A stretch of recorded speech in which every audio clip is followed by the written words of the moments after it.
On the 15th of January 2023, an ATR 72-500 crashed on approach to Pokhara International Airport in Nepal.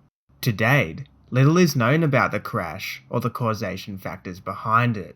It will take time for investigators to examine the wreckage, analyse the black boxes, and form conclusions as to how the disaster took place. So in these early stages, let's take a brief look at the information which is available.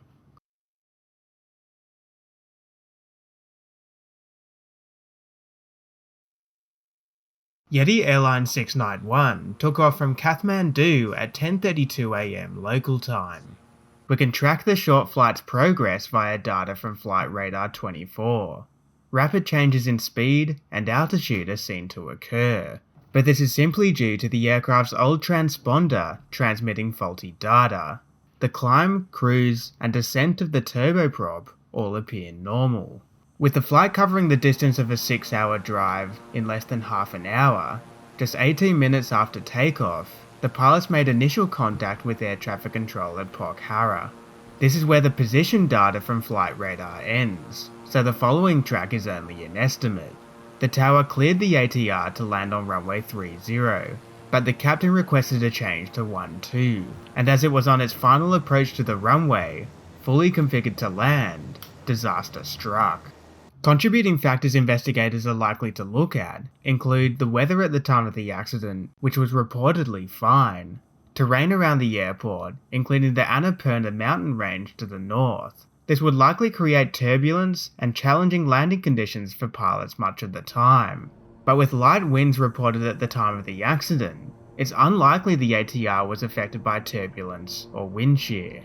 The Pokhara International Airport had only just recently opened at the beginning of 2023, with the old field located just 3 kilometers away, so maybe operating into the new aerodrome had some effect on reducing the pilot's situational awareness.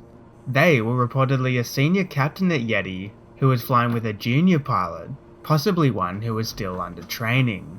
It's not unusual for airline pilots to be under training with passengers on board, since they learn to fly the plane and achieve their type rating in high-fidelity simulators. Nevertheless, if it is confirmed the first officer was under training, it will be something investigators look into. The ATR-72 the pilots were flying was a 15-year-old airframe. It had been passed through multiple airlines and leasing companies before coming to Yeti Airlines in April 2019.